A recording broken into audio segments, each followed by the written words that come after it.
आखिरी सांस पे मैं बाद में आता हूं कि कौन प्रधानमंत्री कहा, हाँ, कौन से प्रधानमंत्री कहा आखिरी सांस लिए, वो बाद में बताता हूं। पहले सुन लीजिए, नफरत के बाजार में मोहब्बत की दुकान खोलने आए थे। अरे आप अपने दिल में उन तमाम प्रधानमंत्रियों के लिए मोहब्बत की दुकान कब खोलेंगे जिन्होंने इस देश में यह योगदान दिया? आप कहते हैं ना कि सब। अरे मेरे भाई, ऐसी कैसी दुकान खोल दे मोहब्बत की, अपने ही घर लुटा दें क्या? ऐसी मोहब्बत की दुकान कैसे खोलेंगे? तो फिर ये महानता कौन सा उस वंश का? और सुनिए, क्या ये विरोध मैं तमाम आपके सामने रखना चाहता हूं, क्या ये विरोध इस बात का है कि नेहरू के सामने गुदरी का लाल बहादुर शास्त्री का फोटो कैसे लग जाए, जिसने इस देश को पहली बार आत्मनिर्भर बनाया और हरित क्रांति दी? क्या इसका विरोध, ये विरोध इसलिए है कि इंदिरा जी के सामने एक जाट नेता, किसान नेता चौधरी चरण सिंह का फोटो कैसे लग सकता है? क्या यह विरोध इसलिए है कि राजीव गांधी के सामने पीवी नरसिंह राव, जिसने उदारवाद की नीति लाई, उसका फोटो लग जाएगा? और क्या यह विरोध उसका है कि मनमोहन सिंह का भी फोटो लगेगा प्रधानमंत्रियों के बगल में, जिसके फाइल पे मैडम साइन करती थी? और आखिरी साइन, सर इन्होंने आखिरी सांस की बात की, यह बहुत इंपॉर्टेंट फैक्ट रखता हूं।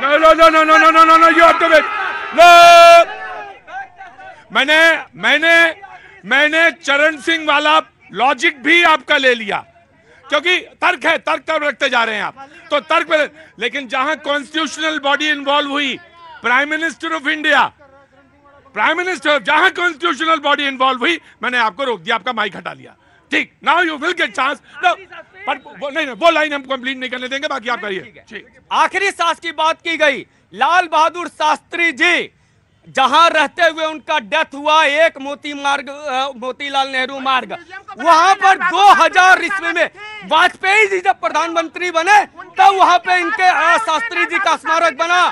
शास्त्री, उसके बीच में 3 प्रधानमंत्री इनके बन गए वंश के, शास्त्री का पीवी नरसिंह। जी जी जी जी जी जी, मैं आ रहा इधर। मैंने सोचा इधर कोई हाथ उठा रहा है, नहीं पसीना है, पानी पिलाइए। जी जी जी जी जी। बात थोड़ी मुद्दे से अलग हट करके करूंगा। मुद्दे से मैं जा रहा हूँ, थोड़ा मुद्दे पे रहे। नहीं, मुद्दे पे तो रहे। नेहरू से नफरत, संविधान से नफरत, तिरंगे से नहीं, संविधान से नफरत कैसे हो सकती है? मैं बता दे रहा हूँ, संविधान का विरोध करने वाली इनकी मात्र आरएसएस और तिरंगे का अपमान करने वाले। गलत बात, संविधान नफरत से कैसे कर सकता है? मैं बता रहा हूँ सर, मैं बगैर तथ्यों के बाद 52 साल तक नागपुर के कार्यालय में जिसने तिरंगा झंडा नहीं फहराया, वो आज यहाँ पर आकर के संविधान की बात करे। मुद्दा आप बोल लीजिएगा, आप अपने समय पे बोल लीजिए। आप दूसरी चीज ऐसा है, आपने जो है नेहरू मेमोरियल। मैं आ रहा 2 सेकंड दीजिए, बस 2 सेकंड दीजिए बाबूजी। ये उधर ही कहीं ईस्ट यूपी का ही इलाका लग रहा है मुझे। मैं आ रहा हूँ, 2 मिनट। हाँ, तो देखिए, तो सूरज तो उधर ही से उग रहा है, इधर आ रहा है। प्रतीक भाई, नेहरू जी का नाम चेंज कर रहे हैं, तमाम जेरों का नाम चेंज कर रहे हैं। अरे कल सीएजी की एक रिपोर्ट आई, उसमें 7 घोटालों का नाम चेंज करके क्या रखेंगे जा करके? और उन घोटालों के बारे में माननीय प्रधानमंत्री जी कहते थे, ना खाऊंगा ना खाने दूंगा। व्यापम घोटाले से लेकर के आप देखिए, द्वारका एक्सप्रेसवे घोटाले की बात करी गई। आपको पता है 18 करोड़ रुपए की सड़क बनना थी 1 किलोमीटर, 250 करोड़ रुपए की मान्य वन बनवाई है। उस घोटाले के बारे में कोई नहीं कहेगा, क्या कहेंगे? माला घोटाला भी सामने आ रहा है सीएजी का, उसके ऊपर माननीय प्रधानमंत्री जी चुप है। आयुष्मान योजना के अंदर साफ नजर आ रहा है कि किस तरीके की घोटालेबाजी हो रही है, उसके बारे में माननीय प्रधानमंत्री जी क्या कहेंगे? आप घोटालों का नाम भी जो है ना बदल करके कुछ तरक्की वाला नाम रख दीजिए ताकि। जी ठीक है, मैं आया। अब आप तैयार हैं बोलने के लिए? बिल्कुल, मैं आया आपके पास। जी जनाब, कहाँ से आना हुआ? हम जमशेदपुर से हैं। जमशेदपुर से हैं, तो बहुत अच्छा है, आप जमशेदपुर से हैं तो बताइए जी। बोलिए। अरे हम क्या बोलेंगे आप? सवाल कीजिए। सवाल ये कैसे हैं आप? हैं, हम तो मस्त हैं। तो देश तो मस्थाइए है।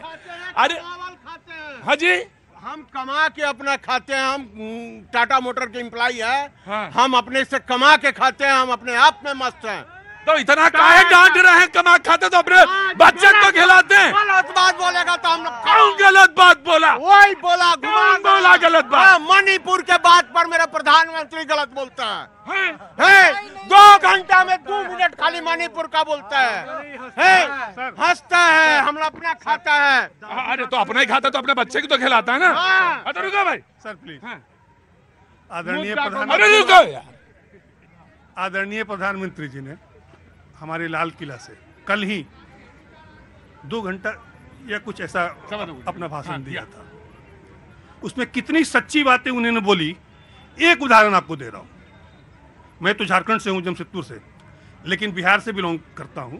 उस समय बिहार एक था, उसके बाद झारखंड अलग हुआ। दरभंगा में एम्स बन गया, एम्स बन गया दरभंगा में, मेरे दरभंगा में एम्स बन गया। एक बात आपको बता रहा हूं, सिर्फ एक बात, और दूसरी एक स्मृति ईरानी जी के बारे में, बस दूसरी बात, बहुत दुख से और बहुत दिल से बोल रहा हूं। 420 या 30 रुपया ऐसा कुछ मनमोहन सिंह की सरकार में गैस का दाम था। वो थाली पीट रही थी, मैंने टीवी पे आपके शो पे ही देखा था, बहुत प्रेम से थाली पीट रही थी, दाम कम करो, दाम कम करो, दाम कम करो। आज 1100 कुछ रुपए हम लोग दे रहे हैं जी। ये दोनों हाँ जी मैं हाँ बिल्कुल सही कहा आप, मेरे कान में सही पड़ा जी। Will you respond? पहले बीजेपी कहाँ गई जी? अरे हाथ में डाल के जो बैठे हैं चुपचाप। हाँ बोलिए। देखिए, देश नेहरू जी के बारे में जाने, भाई नरसिम्हा राव के बारे में क्यों नहीं जाने? क्यों किसान का बेटा? देश इस गुलजारी लाल नंदा के बारे में क्यों नहीं जाने? लाल बहादुर शास्त्री के बारे में क्यों नहीं जाने? नेहरू जी की पजामी पेरिस में धुलती थी और लंगोटी लंदन में, ये जाने, लेकिन शास्त्री की फटी धोती और गुलजारी नंदा की फटी धोती नहीं जाने। जनता दल के 4 प्रधानमंत्री उनके बारे में नहीं जाने। किसान नेता चौधरी चरण सिंह के बारे में नहीं जाने। अगर नेहरू जी का नाम सिर्फ एक नाम है, एक पट्टिका पे लिखा हुआ है, किसी के दिलों में नहीं लिखा हुआ है, तो ऐसी पट्टिका को हट जाना चाहिए। नेहरू जी के नाम मैं कह रहा हूं, नेहरू जी दिलों में है, मैं ये मानता हूं, नेहरू जी दिलों में है, लेकिन नेहरू जी का नाम, अगर कोई नेहरू जी के नाम पर दुकान चलाने वालों के लिए दिक्कत है। नेहरू जी देश के प्रधानमंत्री रहे और देश के जितने प्रधानमंत्री रहे, इस देश में सबने अपना योगदान दिया है और सबके योगदान का स्तुत्य प्रयास किया है। उन सारे प्रयासों की प्रदर्शनी होनी चाहिए, सबके बारे में लोगों को जानना चाहिए। हर व्यक्ति के कृतित्व को, व्यक्तित्व को, इस देश की जनता को जानने का हक है। मैं आपकी बात से यहां तक तो बिल्कुल सहमत हूं धनंजय भाई कि इस देश की आजादी में सबने अपना बराबर का योगदान दिया, बराबर का योगदान। नेहरू जी देश के पहले प्रधानमंत्री, बहुत बड़े डेमोक्रेट, इसमें दो राय नहीं। और अरे रुकिए भाई, अब मैं तो बोल लूं, दुनिया में उसका डेमोक्रेसी, अरे रुकिए, नहीं आपकी बोलती एक को बताइए, आप नेहरू एक मिनट रुकिए। आप नेहरू जी पे विश्वास करते हैं? मुझे तो नहीं लगता। मुझे लगता कि चंदगी राम के अखाड़े में विश्वास करते हैं। बोले एक बार आ जाने तो, अरे कहाँ आ जाने तो वहीं खड़े रहिए। नेहरू जी पे विश्वास करते तो खड़े रहिए डिसिप्लिन होके जी। नेहरू का मतलब वो जो डिसिप्लिन में आ जाए, वो नेहरू का मतलब ये थोड़ी ना कि चंदगी राम पे आ रहे हो अखाड़ा में हो रहा, अखाड़ा नहीं है नो। अरे कह रहे हाथ जोड़ के, नहीं अभी नहीं, वक्त ये नहीं है, 24 आने दीजिए।